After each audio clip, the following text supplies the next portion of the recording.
Hello guys. So yo, what's up YouTube? Welcome back to another video of Now About Anime. So guys, recently ही मैंने एक anime खत्म किया है जिसका नाम है the rising of the shield hero and I have to say this कि अगर आप लोग कोई हटके कुछ अलग सा एनिमे देखना चाह रहे हो सो ये एनिमे आप ही के लिए बना है बिकॉज 2 सीजन का ये एनिमे जो है आप इसको जैसे ही देखना शुरू करोगे इसकी स्टोरी लाइन से एक बार कनेक्ट होने के बाद आप लोग इस एनिमे से अपनी नजर नहीं हटा पाओगे. You have to see what will happen next and उसके लिए आपको पता ही नहीं चलेगा कब इसके 2 सीजन आपने खत्म कर दिए. सो ऐसे बताने को तो मैं आपको कुछ भी बता सकता हूं, तो ऐसे बताने के बजाय लेयर बाय लेयर इस एनिमे को एक्सप्लोर करते हैं, जानते हैं इसके अंदर क्या है. तो सबसे पहले इसके जॉनर की बात कर लेते हैं. तो उसका जो मेन कैरेक्टर है नाओफुमी वो आपके और मेरी तरह एक नॉर्मल लड़का होता है जो कि अपने वर्ल्ड में आराम से अपनी लाइफ जी रहा होता है अनटिल अनलेस उसे मैजिकल वर्ल्ड में ट्रांसपोर्ट कर दिया जाता है. एंड वहां पे आके उसे पता चलता है कि उसी के जैसे 3 अलग यूनिवर्स से 3 और लड़कों को ट्रांसपोर्ट कर लिया जाता है मैजिकल वर्ल्ड में एंड उन चारों को कह दिया जाता है कि तुम चारों यहाँ के हीरोज बनोगे और इस वर्ल्ड को प्रोटेक्ट करोगे. अब इन चारों के पास पावर होती है शील्ड की, एरोबो की, स्वॉर्ड की और स्पेयर की. हमारा जो मेन कैरेक्टर है नाओफुमी वो शील्ड हीरो बनता है एंड बिकॉज शील्ड को क्या है अटैक के लिए थोड़ा कम माना जाता है इसलिए नाओफुमी को थोड़ा कम रखा जाता है बाकी के 3 हीरो से. एंड इसी में आपको पता चलेगा कि जब 2 एपिसोड के बाद नाओफुमी के ऊपर नकली झूठा आरोप लगा दिया जाता है कि वो हीरो बनने के लायक नहीं है, उसने लड़कियों के साथ कुछ छेड़छाड़ की है, इसीलिए उसे उस वर्ल्ड में सड़ने के लिए छोड़ दिया जाता है कि तुम हमें प्रोटेक्ट नहीं करोगे, हमें नहीं चाहिए तुम्हारी प्रोटेक्शन. एंड हमारा जो मेन कैरेक्टर है उसे उसी की वर्ल्ड से ट्रांसपोर्ट करके मैजिकल वर्ल्ड में रख लिया जाता है एंड उसको फिर कह दिया जाता है कि तुम जाओ, हमें तुम्हारी जरूरत नहीं है. नाउ क्या होगा आगे उस बंदे का, यही चीज आपको इस एनिमे के अंदर पता चलेगी बिकॉज इसके साथ जैसे ही वो बंदा निकलता है उसे अपना मेन एडवेंचर शुरू होता दिखता है बिकॉज उसके बाद उसकी कुछ एक लड़की दोस्त बनती है एंड फिर एक लड़की आ गई तो धीरे धीरे और भी आ जाएंगी. आपको एनिमे के अंदर देखने को मिल जाएगा, मुझे यहाँ बताने की जरूरत नहीं है. सो ये तो बात होगी इस एनिमे के जॉनर की. अब थोड़ी सी कैरेक्टर्स के बारे में बात कर ली जाए तो इसके अंदर आपको 4 मेन कैरेक्टर्स देखने को मिलेंगे. सबसे पहला है हमारा main character the shield hero Naofumi Iwatani. ये बंदा क्या है, पहले तो एक बड़ा नॉर्मल सा बंदा होता है बट जैसे ही इसको बिट्रे कर दिया जाता है इसके टीम मेंबर्स के द्वारा, और सिर्फ टीम मेंबर्स नहीं इसी के जो बाकी के 3 हीरोज हैं उनके साथ इन्हें बिट्रे कर दिया जाता है हमारे नाओफुमी को. तो ये बंदा डिसाइड कर लेता है कि अब मैं इस किंगडम के लिए कुछ नहीं करूंगा, मैं अपनी अलग से लाइफ जीऊंगा, अलग से ही अपनी डेस्टिनी बनाऊंगा. और इस बंदे का ऐसा एटीट्यूड बन जाता है I don't give a damn about you guys. ये इसका एक एटीट्यूड बन जाता है.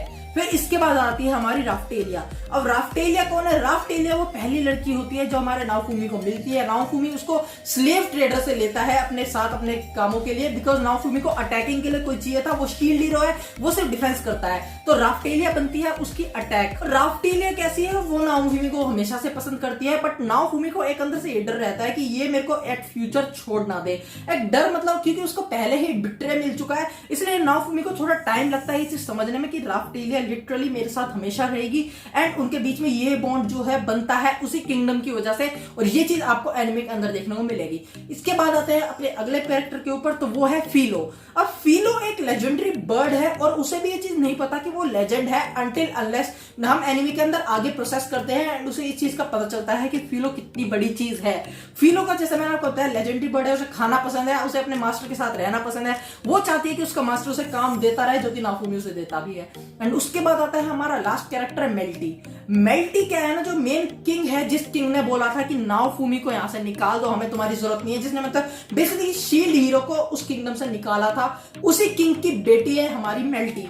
अब मेल्टी क्या है ना, वो अपने पापा के साथ नहीं रहती, किंग के साथ उसकी जो बेटी रहती है उसने नाओफुमी को बिट्रे किया था.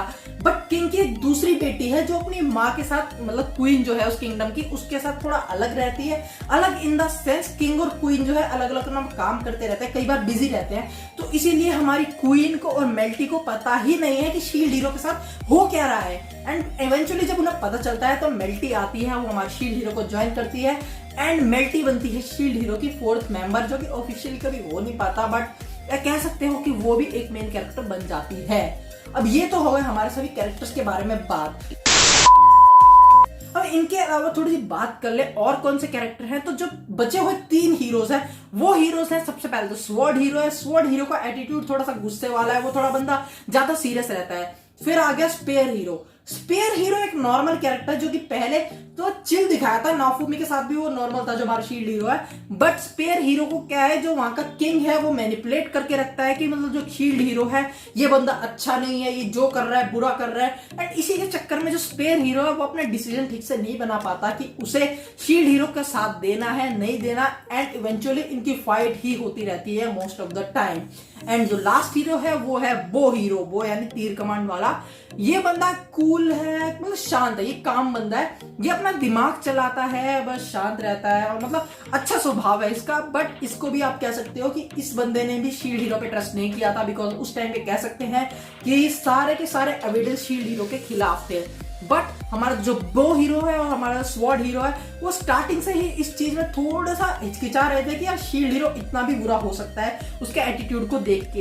एंड जब भी उसके साथ कुछ सरेआम सबके सामने कुछ बुरा होता है तो ये दोनों बोलते हैं, बिकॉज स्पेयर हीरो को तो मैनिपुलेट कर रखा है, इसलिए शील्ड हीरो का मदद करने के लिए सिर्फ स्वॉर्ड हीरो और बो हीरो बोलते हैं कि नहीं ये चीज तुम ज्यादा ही गलत कर रहे हो इसके साथ। सो ये तो थे हमारे मेन कैरेक्टर्स। अब मेन कैरेक्टर से हटके थोड़े विलन्स के बारे में बात कर ली जाए तो स्टार्टिंग में तो हमारे शील्ड हीरो के लिए मेन विलन्स किंग और उसकी बेटी ही रहते हैं। मैं मेल्टी की बात नहीं कर रहा हूं, मैं बड़ी बेटी की बात कर रहा हूं जिसने बिट्रे किया था हमारे शील्ड हीरो को।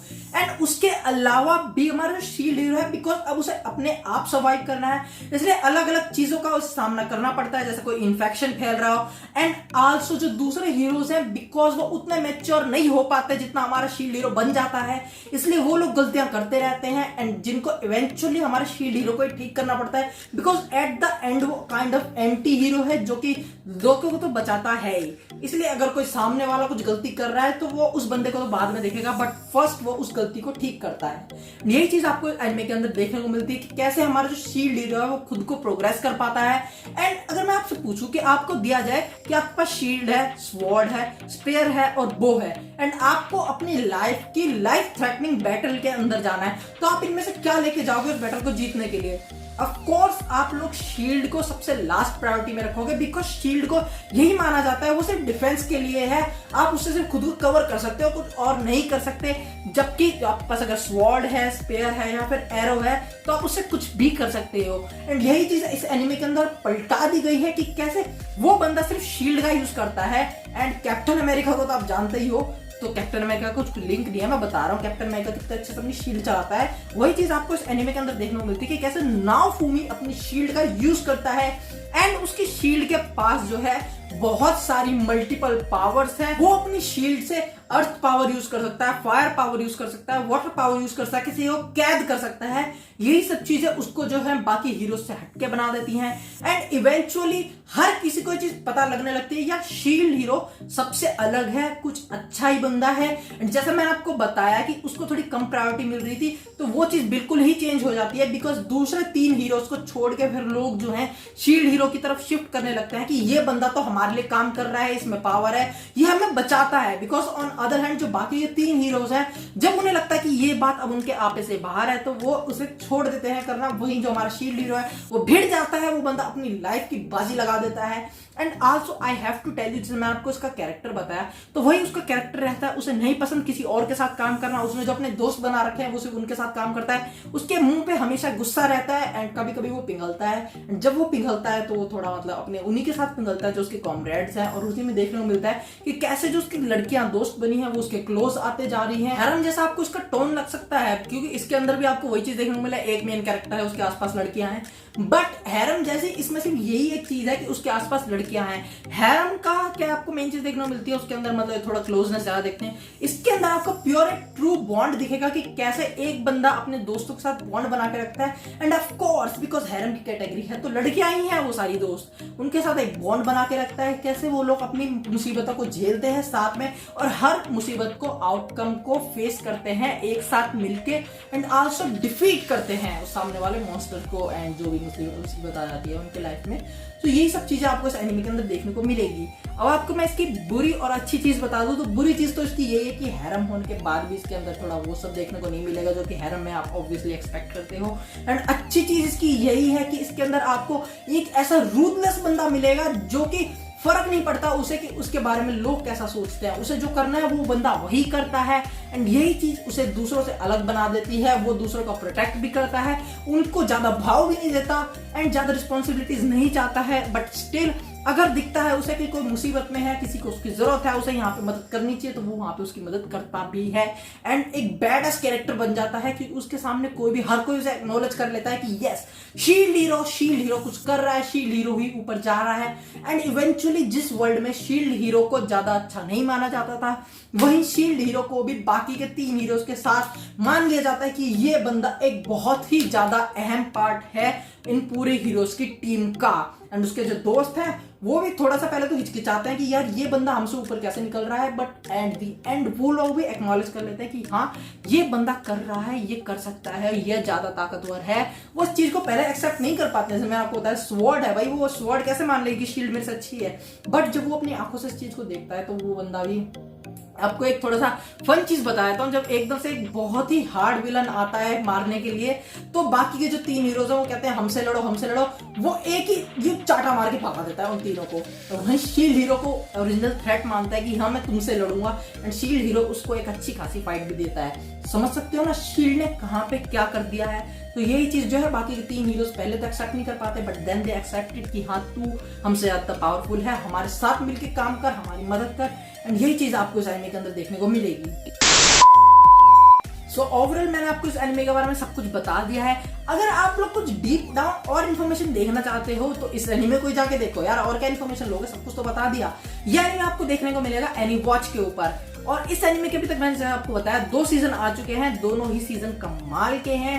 ये एनिमे शुरू हुआ था 2019 में एंड अभी तक जैसे मैंने आपको बताया इसके 2 सीजन आ चुके हैं। सो अब और किस चीज की देरी है, जाओ और इस एनिमे को चेकआउट करो। ये वीडियो अच्छी लगी हो तो इसको लाइक कर देना, चैनल पे पहली बार आया तो चैनल को सब्सक्राइब कर लेना एंड कमेंट शेयर सब कुछ करो यार, बार बार बोला अच्छा नहीं लगता। So with that being said, see you guys in my next video, तब तक के लिए गुड बाय।